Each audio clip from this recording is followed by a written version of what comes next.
श्री गणेशदत्त गुरुभ्यो नमः। अज्ञानतिमिरान्धस्य ज्ञानाञ्जनशलाकया चक्षुरुन्मिलितं येन तस्मै श्री गुरुवे नमः।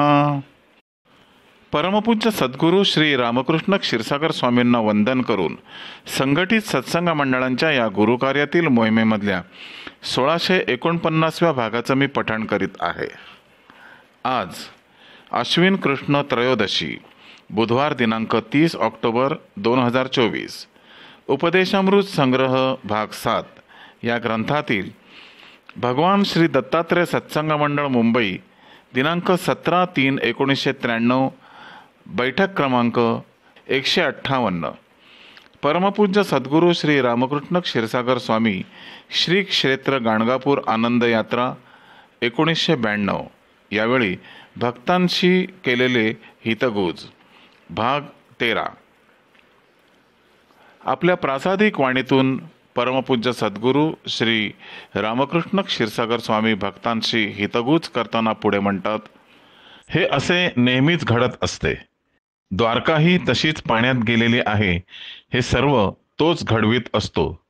स्वतः डोळे मिटून बसलेला असतो व गरिबासारखे तोंड करतो। समोरच्याला त्याच्या मनात काय आहे याचा थांगपत्ताही लागत नसतो। पूर्वीपासून आपल्याकडे वारीची प्रथा आहे। वारीची वंशपरंपरा असते व ती कायम आपण ठेवली पाहिजे। आपल्याकडे पंढरपूरला, आळंदीला वर्षातून नियमितपणे देवदर्शनाला जाणारी माणसं आहेत। त्यांना आपण वारकरी म्हणत असतो। ही मंडळी मूळ अज्ञानी असतात, पण त्यांच्या श्रद्धा फार थोर असतात। आपण सर्व जे कार्तिकी पौर्णिमेला दरवर्षी येत असतो त्यालाही वारीच म्हणायला पाहिजे। आपण सर्वांनी या परंपरेशी आता कायम राहायला पाहिजे। यंदाच्या वर्षी आपण कार्तिक महिन्याचे ऐवजी मार्गशीर्षामध्ये इथे दर्शनाला आलो। काही अडचणींमुळे असे घडत असते, तरीसुद्धा इथे येण्याचा मी निर्धार केला। अखेरीस इथे आलोच। तुम्ही सुद्धा सर्वांनी हा गुण घेतला पाहिजे। तुम्ही सर्व संसारी आहात। तुम्हालाही पुढे कधी अडचण आली तर उशिरा का होईना परंतु इथे येत जात राहा। वेळ बदलली तरी वर्ष बदलू नका। तुम्हाला वर्षाला 15 दिवस रजा असते। लोक अशा रजांचा हिशोब ठेवत असतात।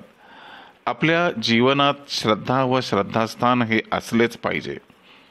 आपल्या जीवनातील श्रद्धा पाळल्यावर ईश्वर शक्ती जागृत राहते।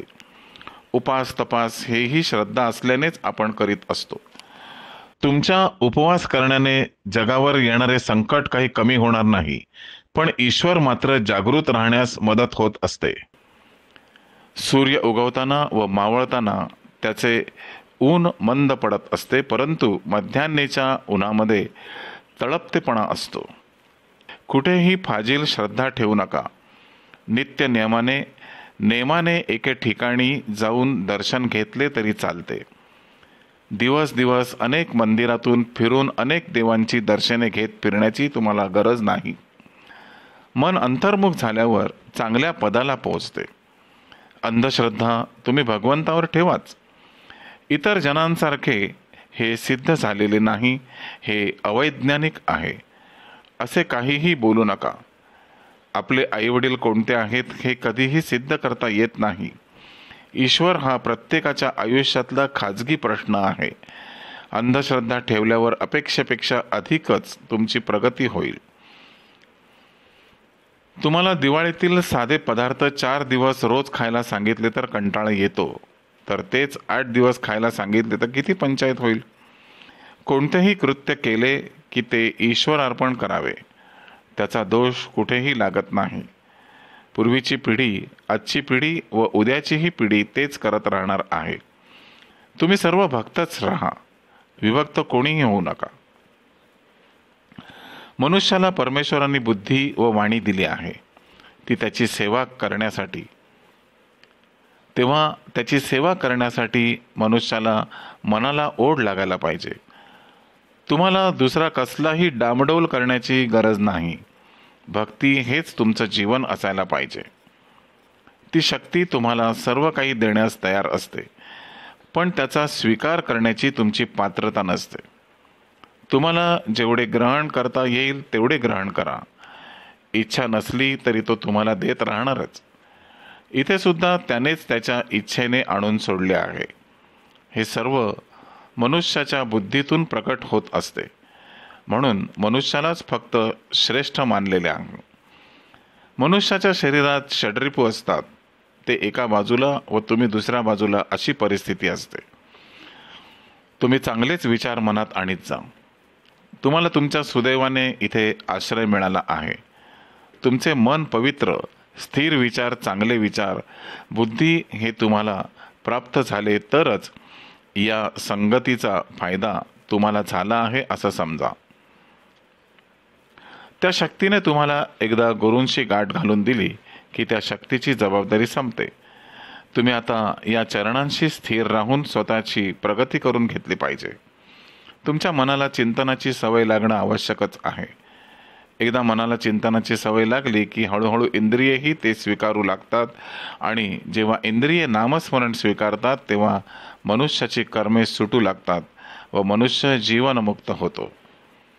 जीवनमुक्त याचा अर्थ मुक्तीकडे जातो. नाहीतर तुम्हाला वाटेल की तो कोणत्या तरी देण्या घेण्याच्या व्यवहारातून मुक्त होतो. ते चूक आहे. तसा अर्थ तुम्ही कोणीही घेऊ नका.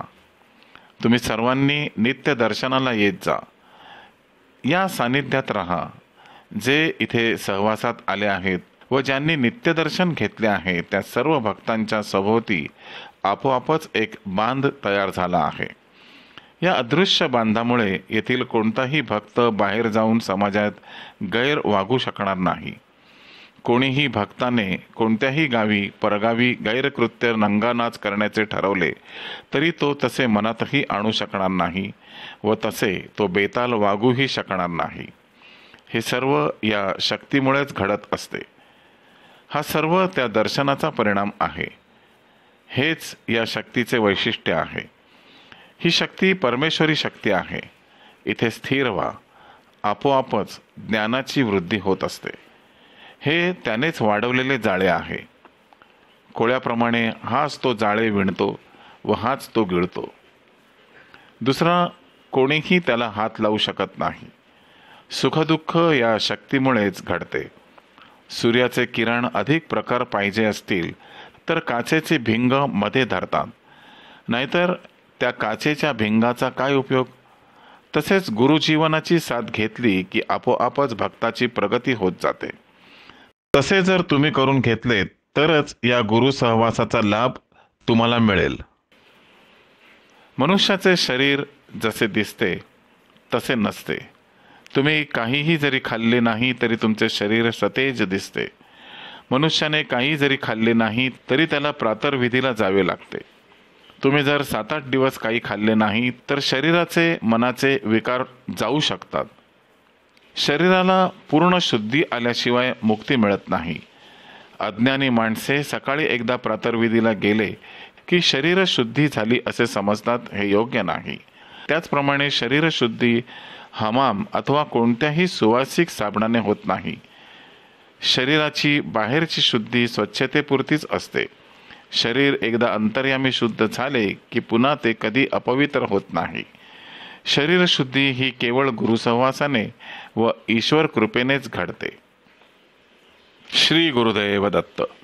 गुरुबंधू आणि भगिनींनो, या हितगुजाच्या पुढील भागाचं पठण उद्या सकाळी 6 वाजता. आजचे हितगुज पठण परमपूज्य सद्गुरूंच्या चरणी सादर अर्पण. श्री गुरुदेव दत्त.